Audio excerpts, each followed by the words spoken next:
Mr. Chairman, thank you. It's an honor to be on this caucus. I want to thank you and the ranking member for the bipartisan way that you approach this problem. This is not about politics. It's about our national security. Mr. Secretary, I know you've got a million other priorities. Thank you for this time today you're giving us. I want to focus on Mexico in my first question. Having worked down there pretty much most of the last 30 years inside Mexico and in Central America, the cartels are really still the problem.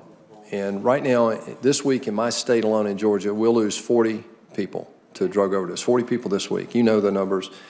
At half a trillion dollars, $500 billion, that makes the cartel business and the drug traffic just in Mexico alone coming across the United States bigger than Walmart, to put it in perspective. So this is larger than our largest companies.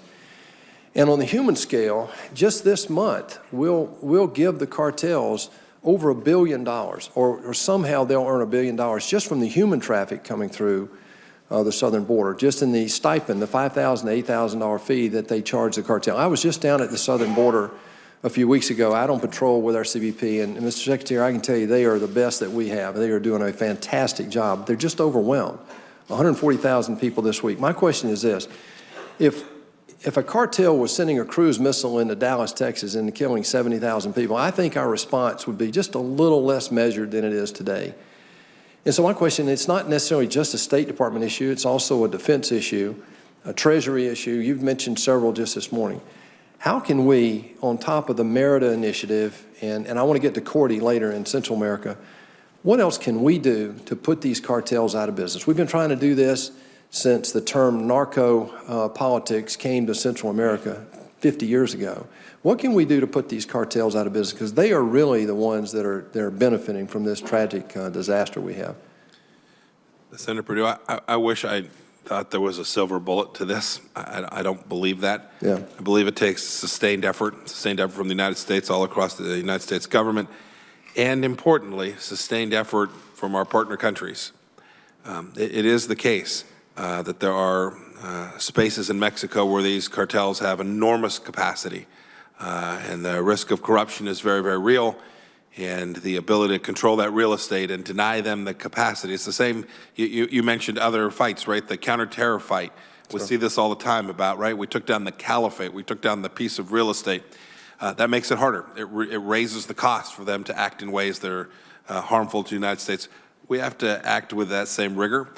To do that, we need host countries that have capability. That will require us, in some cases, to help underwrite that and to provide them the resources, the tools that they need to deliver those outcomes that benefit them, Mexico, as you've been talking about, but will have an enormous benefit for the United States as well. And if you look back, and I can't do 50 years, but I've looked back 20, 25 years, we haven't applied these tools consistently. Sometimes that's because we've made changes in our policy, but sometimes it's been because of changes in governments inside of the countries that we're trying to deal, and they resist or they want to try a different approach inside of the country. So we haven't had a sustained, focused effort in the same way we've been able to do in some other national security arenas to fight this. What I think your point is well taken is a true threat to the way of life here in the United States of America. In the cabinet, it's not just a State Department issue, it's not just a defense issue. Do you guys talk about this as a cross-cabinet responsibility? And the specific comment I want to make is, General Kelly, when he was Southcom combatant commander, made the comment to Congress that they could see 85% of the drugs coming out of Latin America, but we can only interdict somewhere around 15%.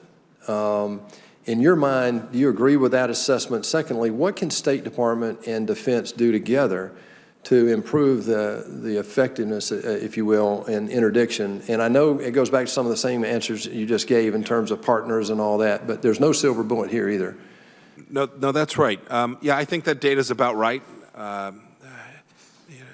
It is the case. We can see a lot of what happens, but haven't been able to impact the flow and interdict the flows. It's also the case that where we've had successful interdiction, we've cut off particular mechanisms, means, routes, transit, the bad guys find another tool. So even when you stop one, they find another path forward.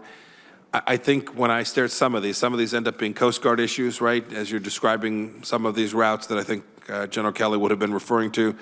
Some of them are overland routes. Some of them are flying in aircraft to short runways in dark places. It is a multifaceted task, and frankly, there's two things, right? There's the capacity of the host country, and then there's resource application. And so if you were to say, what could we do better with respect to interdiction, I'm sure we could be more efficient with the resources that we have so we can deliver against the mission set with the resources provided. But I'm also confident there were more resources applied. We'd be able to attack multiple vectors simultaneously, and sometimes I know we're making trade-offs. Well, my time's expired, Mr. Chairman. I'll yield back. Thank you, Mr. Secretary.